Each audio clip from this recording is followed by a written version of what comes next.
Dans ce nouvel épisode de Lolo Bizarre Aventure, notre jeune héros s'en va pour rencontrer de nouvelles personnes du côté de Kyoto et d'Osaka. Je suis à Kyoto. Putain, qu'est-ce que j'aime ces rues. Pouah. Putain, la soirée d'hier, mec. En vrai, c'était lourd. Yes, donc tout simplement, moi, il faut savoir qu'à la base, j'avais prévu de rester qu'une nuit à Kyoto, mais comme j'ai tellement adoré la ville, l'ambiance et rencontres que j'ai fait, bah, je me suis dit, bah, je vais rester une nuit de plus. C'est pour ça aussi que j'avais pas réservé tous mes hôtels, donc c'était vraiment pour profiter des endroits qui me plaisaient. Et donc là, j'ai profité de visiter le Nijojo, c'est les images que vous voyez à l'écran. Et en fait, bah, ça c'était une porte décorée de feuilles d'or avec des détails minutieux à la mort. Et en fait, c'était vraiment un endroit magnifique, c'est un endroit qui a plusieurs centaines d'années. Et en fait, il y a plusieurs parties. Une des parties était en rénovation, mais la visite était vraiment incroyable. Et Kyoto, c'est vraiment une ville comme ça, un mélange entre la culture, la modernité, les paysages, la tradition. Enfin, vraiment, c'est incroyable. C'est une de mes villes préférées, clairement.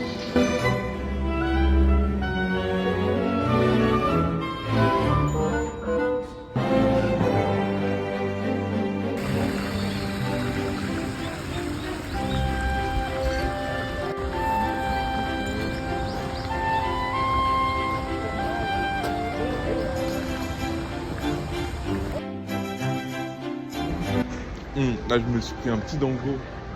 Mais qu'est-ce que le mochi, c'est incroyable. Le vrai mochi comme ça, avec sa texture, c'est indescriptible. C'est indescriptible. Mais qu'est-ce que c'est bon. En fait, j'avais envie de visiter le quartier de Gion et de m'éloigner des endroits touristiques, juste de profiter d'être tranquille, au calme. Et donc, ni une ni deux, c'est ce que j'ai fait. Et en fait, ce qu'il faut savoir, c'est que là, une des raisons qui m'a fait rester aussi à Kyoto un jour de plus, parce que normalement, j'allais partir dans la soirée, c'est qu'en fait, j'avais envie de vivre une deuxième nuit à Kyoto, de peut-être revoir les gens que j'avais déjà vus à la première soirée. Ce qui ne s'est pas du tout passé comme prévu.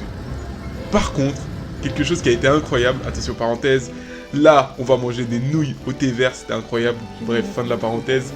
Et en fait, ce qui a vraiment été si différent et si incroyable, c'est qu'en gros, j'ai fait la rencontre d'un frérot avec qui on partageait énormément de valeurs.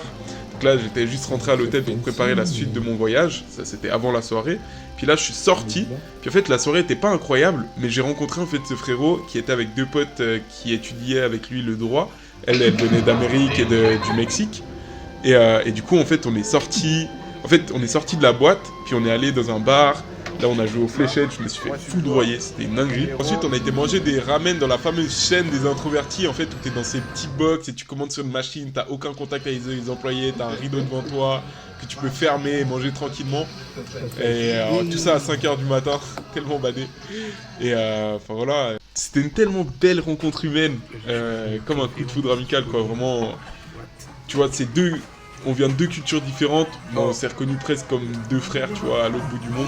Et à tel point qu'il fait partie de la liste des 10 personnes à qui je présenterai mes enfants quand j'en aurai, tu vois.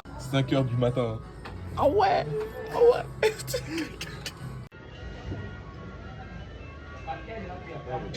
Le ramen était incroyable. Bah ça j'imagine que vous le pensez. Et en fait tu pouvais vraiment les custom, genre leur épaisseur, le bouillon si tu voulais qu'il soit plus léger, plus épais.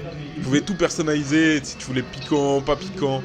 Mec, c'était un délice. Juste pour ça, le Japon déjà c'est incroyable. La graille là-bas, c'est un autre monde. Voilà, c'est un autre monde.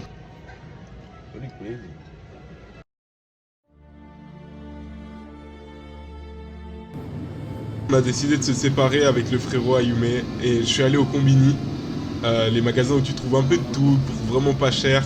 Je me suis pris une petite glace au thé vert avant de partir pour Osaka, histoire de découvrir cette fameuse ville. Enfin les fameux, les délicieux, les croustillants, les craquants, les onigiri, tu connais. Vraiment trouvé badé à Osaka, c'est le monorail justement que vous voyez là, ça c'est pas les images exactes mais j'ai trouvé ça tellement cool, qui m'a permis de me rendre justement à Universal Studios. Et franchement en fait je m'y attendais pas, tu vois, moi je suis allé en mode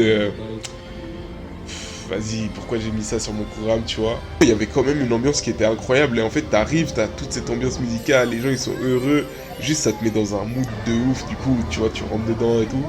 Il y avait énormément de monde, et donc ça peut être un bémol. Par contre, j'ai découvert ce qu'on appelle la solo line, et grâce à ça, les attractions qui avaient 2 heures de queue, j'ai pu les faire en 15 minutes. Ah, waouh. En gros, là, je sors de là-haut, là. L'attraction, elle est incroyable. Regardez cette position de départ. Et en fait, il y avait plein de loopings. Enfin, vraiment incroyable. La meilleure attraction que j'ai faite de ma vie. Je vous mets des images à l'écran, comme ça, vous pourrez un peu imaginer. Grâce à la solo line, bah, j'ai pu me balader. Je suis arrivé à 16h et j'ai pu profiter malgré tout, faire une des attractions et passer un très bon moment. Après, directement, en fait, j'ai fait ce que je voulais faire depuis 15h, c'est-à-dire aller dormir. J'avais pas beaucoup dormi la nuit d'avant. J'avais prévu de sortir. Et du coup, j'ai essayé de dormir, mais l'hôtel, il voulait pas me laisser faire le check-in plus tôt. Donc, directement après le parc, je suis allé taper le dodo comme jamais. J'ai juste fait une petite sieste, parce que juste après, il se préparait quelque chose d'énorme. Là, franchement, plutôt cool. Il y a un petit perron comme ça.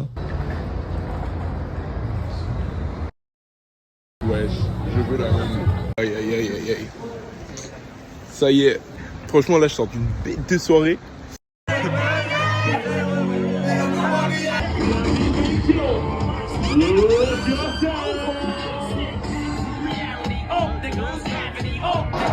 Franchement, c'est mon meilleur plat. Je sais que je peux arriver dans n'importe quelle ville, tac tac, on me spin, j'arrive dans une boîte, je choisis la boîte. Et t'as vu, je me fais des potes. Franchement, c'est mon meilleur plat. C'est genre, je sais que je peux arriver dans n'importe quelle ville, tac tac, on me spin, j'arrive dans une boîte, je choisis la boîte. Et t'as vu, je me fais des potes, je rencontre des gens, tu vois, qui viennent de cette ville, des japonais, des pas japonais.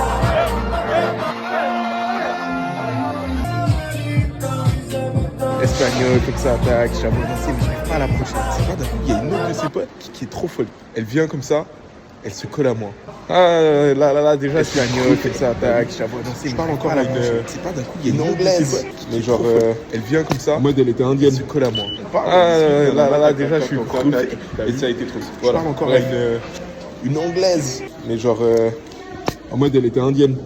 On parle, on discute, nanana, tac, tac, tac, tac, tac, tac, et ça a été trop vite. Voilà, bref.